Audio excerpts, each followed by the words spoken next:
ना राष्ट्रवाद। भी तो जनता इन्हें हमेशा जिता देती, 14, 17, 19, 22। एक मिनट, जनता कितने परसेंट?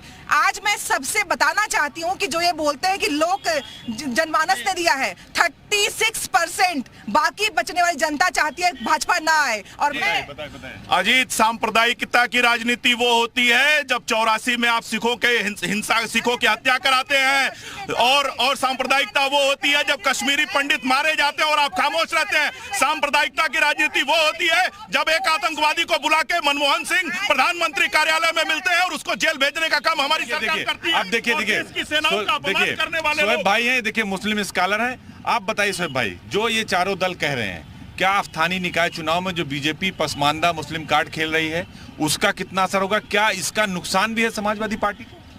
देखिए अजीत भाई, यहाँ पे जो निकाय चुनाव करीब हैं, ये असल में होती ज़मीनी लड़ाई, जो बेसिकली लड़ाइयाँ होती हैं उस पर जंग लड़ी जाएगी। और जहाँ पर दानिश अंसारी साहब हैं, या आप देखिए हमारे डिप्टी सीएम साहब हैं, ये बहुत दौरे कर रहे हैं और पसमानदा को मौका दे रहे हैं। तो यहाँ पे मैं हर पार्टी से कहूँगा सियासी बात ना की जाए। आप देखिए दानिश अंसारी हर जगह छोटे छोटे प्रोग्रामों में जा रहे हैं और जो पसमानदा जो हैं उनको लेके आ रहे हैं। और एक हकीकत ये है कि देखिए कि देख लेंगे आपकी पारसाई भी मैं कदे में शाम होने दीजिए। आप देखिए पसमानदा को आज़ादी के बाद से क्या मिला, खास मुस्लिम समुदाय को सबने सिर्फ वोट बैंक समझा और अपना काम निकाला। अब आप कुछ पार्टियां ऐसी हैं, बगैर नाम ले कहूँगा, बीजेपी के नाम पे डराती हैं। मैं किसी पार्टी की हिमायत नहीं कर रहा हूँ, मैं मुखालफत कर रहा हूँ, लेकिन सत्ता में आने के बाद उन्हीं के समुदाय के लोग राज करते हैं और समुदाय वैसे ही पैदल रहता है। तो इसलिए मुख्यमंत्री जी ने, हमारे मुख्यमंत्री जी ने एक पहल करी है। इसका फायदा होगा बीजेपी को, पसमानदा मुस्लिमों को टिकट देने जा रहे हैं? नहीं होगा, बिल्कुल होगा। देखिए होता क्या है, ये जो इलेक्शन होते हैं ये पार्टी बेस के अलावा अपनी भी एक छवि होती है। 2000-2500 में निर्णय होता है, तो आप किसी की अच्छाई को लेकर चलें, ना कि किसी बुराई के लिए चलें। डिप्टी सीएम साहब ब्रजेश पाठक जी हमारे वहाँ छोटे छोटे प्रोग्राम में आते हैं। आप देखिए कल ही एक प्रोग्राम था, ब्रजेश पाठक जी मुस्लिम नेताओं के आ जाता है, मौलवियों के जाते हैं, कोई रोकता नहीं है। स्ट्रेटजी बदल दी भारतीय जनता पार्टी ने, पहले तो जाते नहीं थे, टिकट भी नहीं देते थे। देखिए हाँ, देखिए नहीं देखिए बात सुन लीजिए, मैं किसी पार्टी का वो नहीं हूँ, मैं सच्ची बात जो मुझे लगती लग रहा हूँ। देखिए जाहिर सी बात है कि जब आदमी इख्तियार में आता है तो उसको लगता है कि हमें कुछ स्ट्रेटजी बदलना पड़ेगी। बीजेपी ने भी कुछ स्ट्रेटजी अपनी बदली है कि उन्होंने समुदाय, मुस्लिम समुदाय खास करके उन्होंने कहा कि उनको लेकर चलना पड़ेगा, वरना एक तरफा पार्टियां हो जाएंगी। कुछ पार्टियां जो मंदिर आम पे आने के बाद उन्होंने समुदाय के लिए क्या किया, 1857 में जब ये जंग लड़ी गई थी मुल्क आज़ाद की, तो उसमें हिंदू भाइयों के साथ मुसलमान भाइयों का भी खून बहा था। लेकिन उसके बाद से आप बता दी मुसलमानों को वो हक मिला कि नहीं मिला? मास्टर कार्ड है, पब्लिक में भी लोग खड़े, क्या लगता है आपको निकाय चुनाव में कौन आगे जा रहा है, कौन जीत रहा है? देखिए निकाय चुनाव ज़्यादातर लोकल मुद्दे पे होते हैं। बाकी रही बात, मैं अपना परिचय बता दूं, मेरा नाम जर्रार हुसैन है, ऑल इंडिया उलमा मसाइक बोर्ड का प्रदेश अध्यक्ष हूँ। देखिए आप प्रदेश अध्यक्ष जी, पहले इनके लिए एक बार जोरदार ताली बजाइए। देखिए यहाँ आए हैं शो में, तो आप क्या कहना चाहते हैं? देखिए निकाय चुनाव में ये चारों पार्टियां कह रही कि हम देखिए है क्या, हम खास तौर पे जैसे मुस्लिम समाज की बात करते हैं, मुस्लिम समाज में एक हमेशा ये डर दिखाया जाता है कि अगर हमको वोट नहीं तो बीजेपी सत्ता पे आ जाएगी। मैं समाजवादी पार्टी की नेहा यादव जी से पूछना चाहता हूँ कि हिंदू युवा वाहिनी के जो सुनील सिंह ये कहते हैं कि मुस्लिम औरतों को कब्र से निकाल के उनके साथ गलत किया जाएगा, क्या समाजवादी पार्टी ने भी कोई ऐसी वॉशिंग मशीन बना अपने यहाँ कार्यालय में रख रखी है जो ये मतलब जो है इनके शामिल होने पे उनका टिकट भी और उनके सारा कहना सारा सब कुछ धुल गया?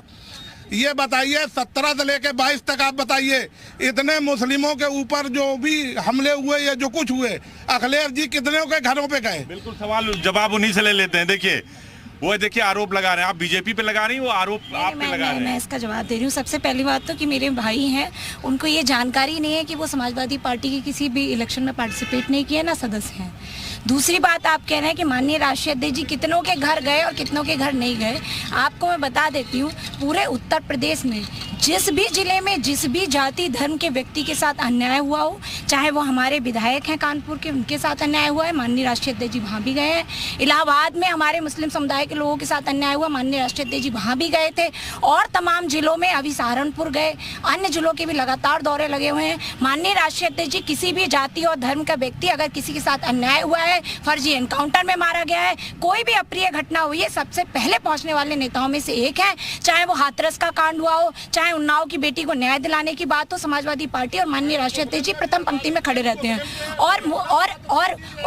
समाज को लेकर चलने वाले हमारे नेता हैं। पब्लिक जब आरोप लगाती है तो उसका जवाब लेते हैं। बताइए मुस्लिम पे मैं बात कर सकती, हमारे नेता हर धर्म और समुदाय को लेकर के चलते हैं। आज इसीलिए मुस्लिम समुदाय का सर्वप्रथम और सर्वाधिक विश्वास अगर पसमानदा मुस्लिम जो कार्ड है बीजेपी का, राष्ट्रीय अध्यक्ष के साथ, देखिए भारतीय जनता पार्टी के पास में कोई स्पेशल वोट बैंक नहीं है।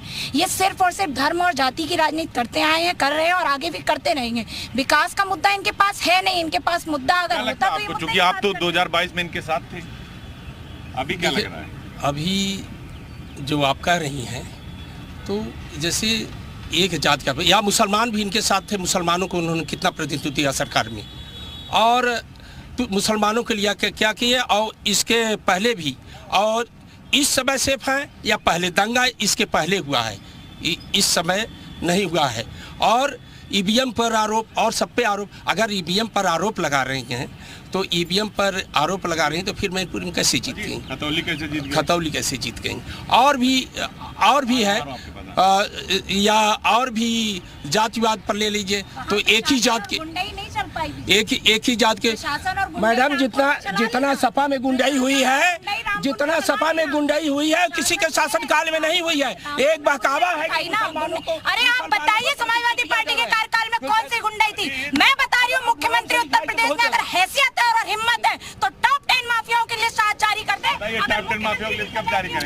सुनिए, अभी मैं इनको बारी बारी जवाब देता हूँ। पहली चीज मुस्लिम की बात आई, एक शेर मुझे याद आ गया कि बहुत हमने सुनी है आपकी तकरीर मौलाना, मगर बदली नहीं अब तक मेरी तकदीर मौलाना। दलितों को लेकर, मुसलमानों को लेकर समाजवादी पार्टी ने हमेशा दोहरा रवैया रखा है। ये कहते हैं हम मुसलमानों के हमदर्द हैं। मैं इनका सबसे बड़ा उदाहरण देता हूं, डीएसपी जियाउल हक के हत्यारे गुलशन यादव को टिकट देने का काम समाजवादी पार्टी ने किया है। और सुनिए, दलितों की बात करते हैं, ये बाबा साहब अंबेडकर को आजम खान ने गाजियाबाद में हज हाउस 2016 में उद्घाटन में भू माफिया का, लैंड माफिया का, और अखिलेश यादव जी मंच पे बैठ के ताली बजा रहे थे। बाबा साहब भीमराव अंबेडकर का अपमान किया, और जब इनकी सरकार बनी तो 2 लाख दलित भाइयों को प्रमोशन में रिजर्वेशन खत्म करके उनको रिवर्ट करने का काम समाजवादी पार्टी ने किया है। ये दलित विरोधी है, ये मुस्लिम विरोधी है, ये महिला विरोधी है। और जहां तक बात रही समाजवादी पार्टी की, तो इनके पास न दिखाने के लिए कुछ है, न बताने के लिए कुछ है, न सुनाने के लिए कुछ है। ये अगर इतने बड़े कहर का के मुताबिक फिर निकाय चुनाव एक तरफा है बीजेपी। समाजवादी पार्टी अब धीरे धीरे अखिलेश यादव जी के नेतृत्व में एक पुरातात्विक सामग्री बनने की तरफ अग्रसर है, जो बाद में किताबों में शोध के काम आएगी। जी, कभी कभी तालियां बजाने के लिए अगर इकट्ठे लोग हों और सच्ची बात पे बजाने वाले, मैं पूछना चाहती हूँ जो लोग तालियां बजा रहे हैं, अभी भाई ने कहा कि स्त्रियों के विरोधी बाकी सब हैं, मुस्लिमों के साथ ये लोग हैं। मनमोहन सिंह ने कहा था कि इस देश में जो लोगों को जो विकास के मुद्दे हैं, जिनको नहीं मिले हैं चीजें, उनको मिलनी चाहिए। तो ये लोग सदन में बोलते हैं कि जो मुख्यमंत्री ये बोलता हो, और आज बता रहे हैं कि मुस्लिमों के साथ में खड़े हैं। अरे कम से कम दो तरफी बात, तो पूछ के नहीं दिया कि हिंदू को दिया कि मुस्लिम को दिया। ये आपका कर्तव्य है, आपका कर्तव्य है। कोई घर से नहीं, घर से मामा के यहाँ से नहीं लाए हैं, सरकार का है, जनता का है, जनता का है। मामा के यहाँ से लेके नहीं आए हो, सबका हक है। उसका आतंकवाद धर्म के आधार पर आतंकवादियों को समर्थन करते हैं। आप बताइए, कश्मीर में जेट सुरक्षा लेके कोई घूम रहा है, इन्हें पता ही नहीं है, देश चला रहे हैं। जिस देश के विरोध में कौन खड़ा था? बिल्कुल आएंगे, एक छोटा सा ब्रेक लेंगे। हमारी ये खास चर्चा जारी रहेगी। रुकते हैं एक छोटे ब्रेक के लिए।